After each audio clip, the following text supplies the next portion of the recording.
Hi everyone, Aiden here with eTrailer. Today we're going to be taking a look at the eTrailer folding and tilting cargo carrier and seeing how it fits on the back of our 2019 Jeep Cherokee. Now this is going to be a good way to just get some extra stuff with you on your trip, whether you don't have room inside for it and you need to get some extra stuff outside, or there's maybe just some messy stuff that we don't want to get inside our vehicle. It's a lot easier to clean up the mess out here by just spraying this off with a hose.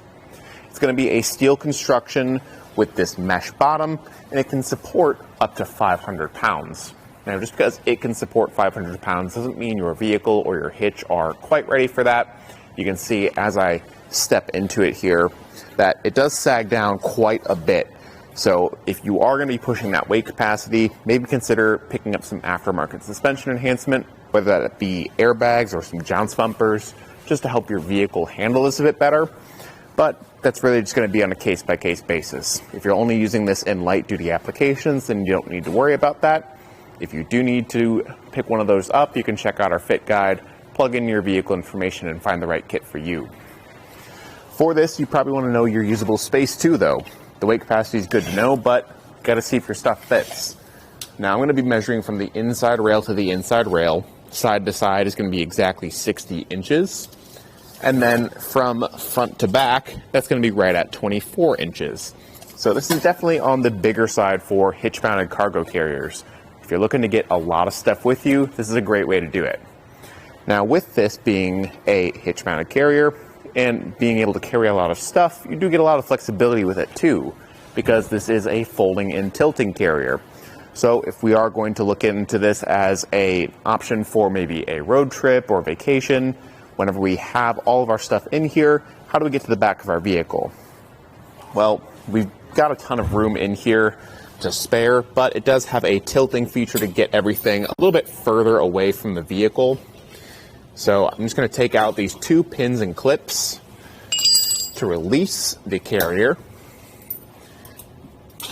and then actually tilt the whole thing away. So with that, what you can do here is get much better clearance with your hatch. Now, because of where the carrier sits, honestly, I don't think you'd run into any clearance issues anyway, but this does angle everything away a little bit, give you some more room to get into the back, get stuff out. So if we're maybe going on a road trip and we have stuff strapped down back here, we still have this unrestricted access to our vehicle. Now, a lot of fixed carriers don't have this, so that's something that you sacrifice there. With this, you don't have to make that sacrifice. Although I will say, with it being a steel carrier, it is going to be a lot heavier. I'm going to lift this back up and just temporarily pin it in place because I want to get some measurements. Starting with our distance added to the back of the vehicle. It is a much larger carrier, so it's going to add a lot more length, coming in at 39 inches added to the back of our Cherokee. Then we also want to check out our ground clearance. It does have a small rise in the shank, which does help on the low to the ground hitch, giving us about 13.5 inches of clearance. But again, once that's loaded up, remember what you saw earlier, how much that squats down. So depending on how much weight you have in there, that is going to affect your ground clearance. I'm about 225, so a little under half the capacity of the carrier, so that may be a frame of reference for you. Now with the distance added to the back, it does fold up.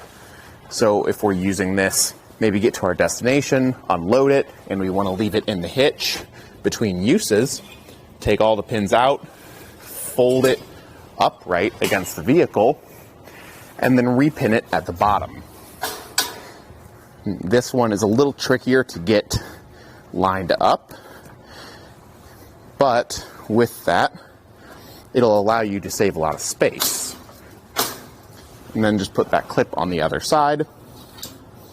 And this can be your more storage position. So it's ready to go for next time. The other pin you can just pop in somewhere else or just keep it in your vehicle. In this state, we're going to get that same measurement we did before and see that it's only sticking out about 14.5 inches here. It's a lot better. It saves a lot of space for things like parking spots or just driving around. For our closest point to the vehicle, you've got about 6.5 inches of space, which there's not a whole lot of movement in here at the pivot point, and the anti-rattle device at the hitch down here helps keep things pretty solid overall. At the hitch, you can see it's working with our 2-inch by 2-inch receiver tube. and comes with this hitch alignment collar. What you do is keep that loose, install it for the first time, butt it up against the collar of the hitch and tighten it down. Then every time we go to reinstall this, it hits that collar and aligns the hitch pin hole in the first try. Makes it a lot easier to load and unload, again, especially since this is a heavier carrier. I will say in the folded state, it does block your license plate a little bit, but with this being mesh, you can still see it pretty well. It does block your backup camera with the center bar right here. Again, you're probably going to get a little bit of visibility with the mesh, but don't rely on that for just strict visibility. And then it sits right below your taillights, so you're not blocking those. With it folded out, you'd have to stack your gear pretty high to obstruct your taillights, so I don't think you'll have any issues there either. And if you're looking for a good all-around cargo carrier that can fold, tilt, carry a lot of stuff, support a lot of weight, and be a very solid construction, then this is definitely the way to go. If you want something more lightweight, there's tons of aluminum options from Flint Hill Goods that I really like, and those work well with the Cherokee as well. Thanks for watching.